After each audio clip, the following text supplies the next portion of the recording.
Primeiro ele vai dizer aqui: entrai pela porta estreita. Primeira coisa que nós precisamos aprender: muitas pessoas se fiam apenas em uma parte da verdade. Isso é um grande problema. Se você tem meio evangelho, você não tem o evangelho. Se você tem meia teologia, você não tem a teologia. E aqui ensina duas verdades que nós esquecemos. A primeira verdade que ele ensina é da porta. Existe uma porta estreita, a porta que leva alguém à salvação. Ele está dizendo aqui do caminho da salvação.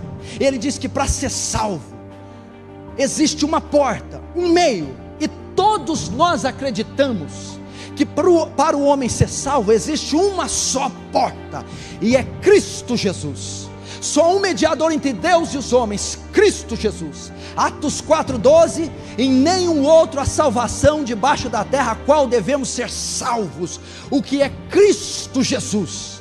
Então exclui todos os deuses e santos e todo o paganismo. E ele vai dizer: eu sou a porta das ovelhas. Aquele que entrar por mim, entrará e sairá e achará pastagem. Nós concordamos. O que essa porta também mostra aqui? A doutrina da justificação pela fé somente, e não pelas obras da lei, não pela liturgia, não pelo batismo, não pela língua estranha, os dons carismáticos, não, porque você creu na suficiência do sacrifício, porque você creu nos méritos de Cristo naquela cruz, porque você se arrependeu das suas obras. É assim que um pecador é justificado. Isso é a porta. Só que se eu aprender só essa verdade, ela não é suficiente. Isso significa a porta estreita. Agora eu tenho que aprender a segunda verdade. Estreita é a porta, e apertado ou estreito também é o caminho. O que está acontecendo? Muita gente está dizendo ter passado pela porta estreita, mas está andando num caminho largo. Muita gente diz ter sido salva, ter sido convertida, ter sido justificada, porque passou pela porta a fé e o arrependimento, mas a evidência que alguém passou pela porta estreita é que essa pessoa está agora andando pelo caminho estreito.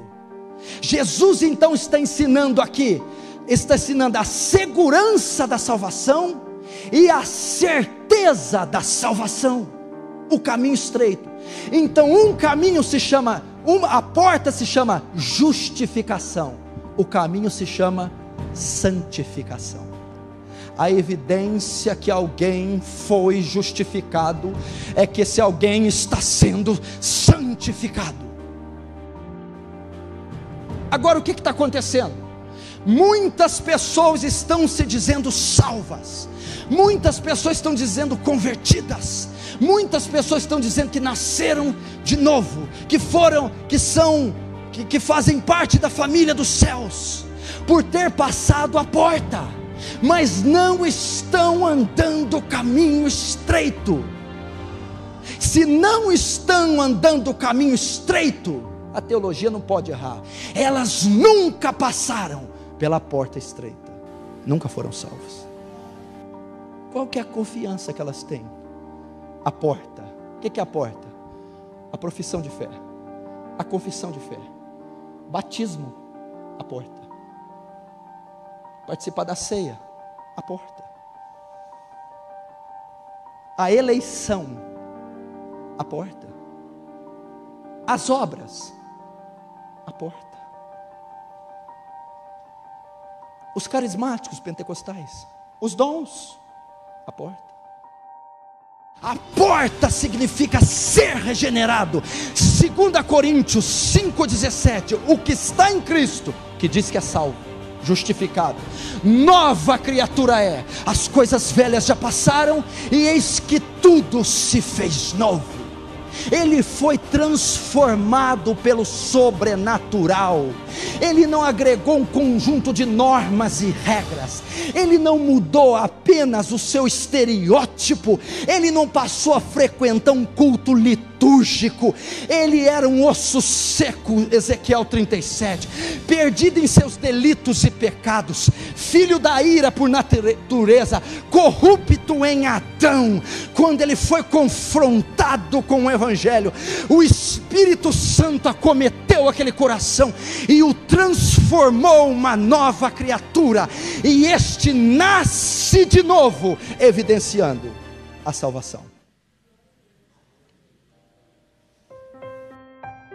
Eu passo pela porta, sou justificado, automaticamente sou regenerado por passar pela porta. E a evidência da justificação e a regeneração é a santificação.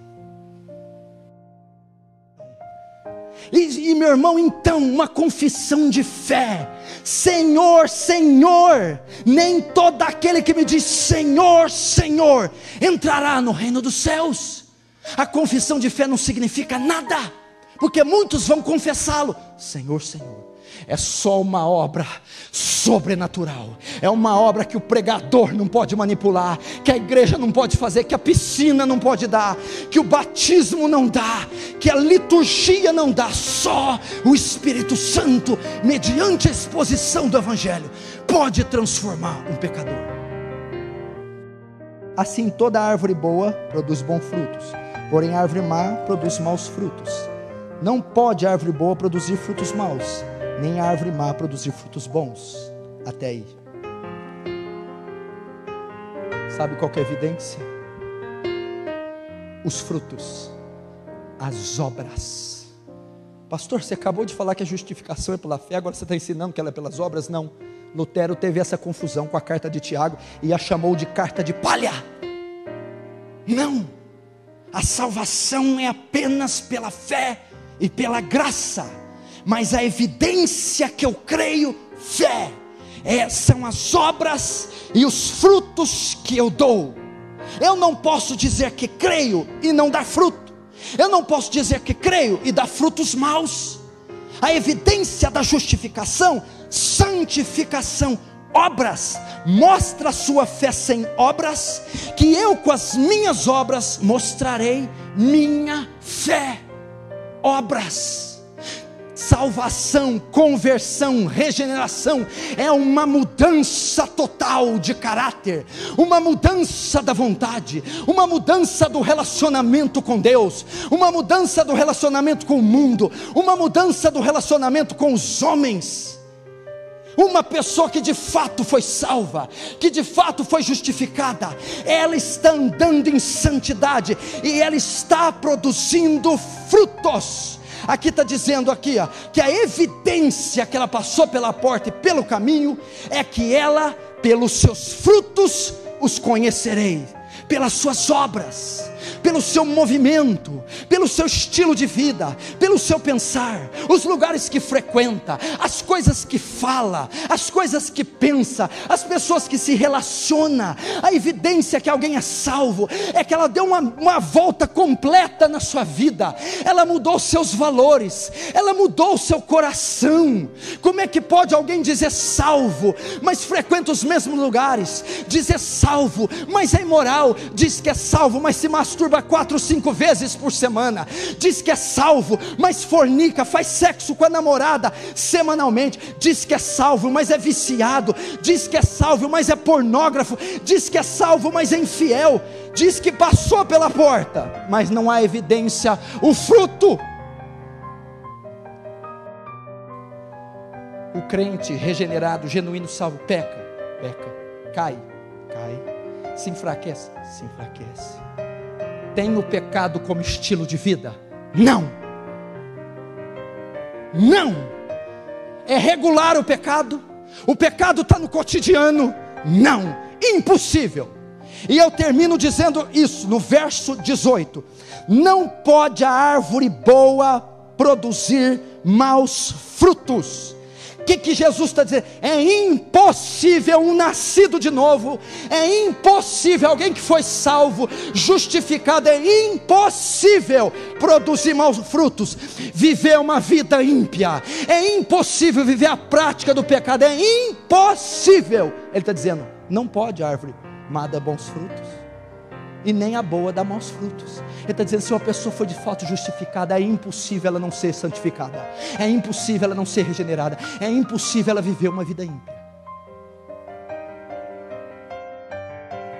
19. Toda árvore que não produz bom fruto é cortada e lançada no fogo.